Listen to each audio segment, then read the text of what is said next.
স্থানীয় এবং জাতীয় সকল নির্বাচন আমরা নিরলসভাবে একেবারে সমন্বিতভাবে দেশের সমাজের দায়িত্বশীল ও সচেতন নাগরিকরা চাইলে প্রতিটি স্তরে অবাধ, সুষ্ঠু, নিরপেক্ষ ও সম্প্রীতির নির্বাচন সম্পন্ন করা সম্ভব বলে মন্তব্য করেন আন্তর্জাতিক নাগরিক অধিকার ও মানবিক সংস্থা moral milestone of youth MMOU এর বাংলাদেশের প্রধান নির্বাহী SM আবুল বরকত আকাশ। শুক্রবার 14 নভেম্বর দুপুরে বন্দর নগরী চট্টগ্রামের হালিশহর থানাধীন 25 নং রামপুর ওয়ার্ডের মাধ্যম রামপুর সমাজ কল্যাণ পরিষদের বৃহত্তর সমাজ কমিটির দ্বিবার্ষিক নির্বাচনে পরিদর্শন ও পর্যবেক্ষণ করতে এসে এসব কথা বলেন তিনি।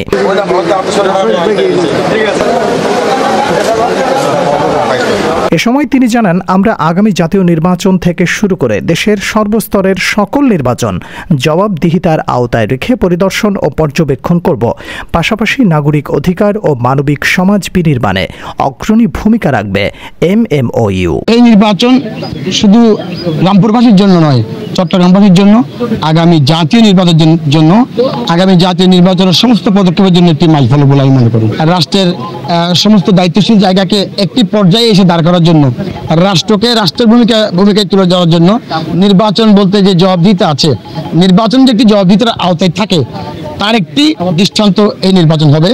আমি আশা করব এই নির্বাচনের মধ্যে দিয়ে অত্র এলাকা থেকে সারা বাংলাদেশ সমাজের সব জায়গায় একটি শিক্ষা গ্রহণ করবে এবং এই নির্বাচন ফলপ্রসূ এবং এই নির্বাচন অবশ্যই প্রশংসা অর্জন করবে। আন্তর্জাতিক নাগরিক অধিকার ও মানবিক সংস্থা মোরাল মাইলস্টোন অফ ইউথের পক্ষ থেকে আমি অবজারভেশন করছি। সকাল থেকে অবজারভেশন করেই আমি যা বুঝতে পেলাম যে অসম্ভব ভালো। আমার এই সংস্থার পক্ষ থেকে আমরা নিরলসভাবে চেষ্টা করছি অন্ততপক্ষে যাতে মানুষের অধিকার এবং ভোটাধিকার এবং মানবিকতার পক্ষে কাজ করতে পারি, এটাই আমাদের প্রত্যাশা। আগামীতেও আমরা দেশের সকল নির্বাচনে স্থানীয় থেকে শুরু করে এই জাতীয় সাংগঠনিক সামাজিক সহ স্থানীয় এবং জাতীয় সকল নির্বাচন আমরা নিরলসভাবে একেবারে সমন্বিতভাবে বাংলাদেশ নির্বাচন কমিশনের সাথে সমন্বয় করে ইনশাআল্লাহ অবজারভেশন করব বলে আশা করছি। এ সময় অনুষ্ঠিত নির্বাচনের প্রধান উপদেষ্টা ও চট্টগ্রাম মহানগর বিএনপি নেতা সাইদুল আলম সওদাগর এবং নির্বাচন কমিশনার মোহাম্মদ হাবিবুল্লাহ সংস্থার পক্ষে উপস্থিত ছিলেন সাংবাদিক মহিউদ্দিন সাগর ও কোঅর্ডিনেটর মোহাম্মদ ইয়ালিদ সহ আরও অনেকে। এখানে সুন্দর একটা ভোট দেওয়ার জন্য আমি উদ্যোগ নিয়েছি এবং আমার ওই যে প্রধান নির্বাচন কমিশনার গেল ওনাদেরকে আমি নিয়ে দিলাম। সবাই মিলে আমরা ইনশাল্লাহ আমরা সুন্দরভাবে আমরা আয়োজন করছি। এটা এখন বাকিটা জনগণে কিভাবে আমাদেরকে বুঝে নিচ্ছে এটা জনগণের উপরে। আমাদের সকাল 8টা থেকে ভোট গ্রহণ শুরু হয়েছে। আমাদের মোট প্রার্থীর সংখ্যা হচ্ছে 20 জন। 9টি পদ, একটি পদ বিনা প্রতিদ্বন্দ্বিতায় নির্বাচিত আছেন অর্থ সম্পাদক, আর 8 জন প্রতিদ্বন্দ্বিতা করছেন, 20 জন প্রার্থী আছেন, 405 জন ভোটার আছেন। সকাল থেকে ইনশাল্লাহ এই পর্যন্ত আমাদের সুন্দরভাবে ভোট গ্রহণ হয়েছে।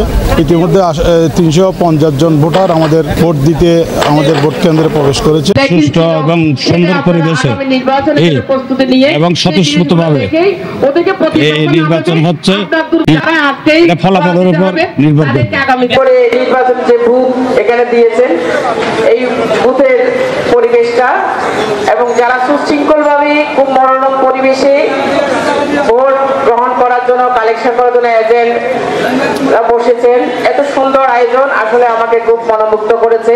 মধ্যম রামপুর সমাজ কল্যাণ পরিষদের নির্বাচনে 21 জন প্রার্থী প্রতিদ্বন্দ্বিতা করছেন। এখানে মোট ভোটার সংখ্যা 405 জন। শুক্রবার সকাল 8টা থেকে ভোট গ্রহণ শুরু হয়ে বিকাল 5টায় শেষ হয়। সালমান আব্দুল্লাহ, 24 চট্টগ্রাম।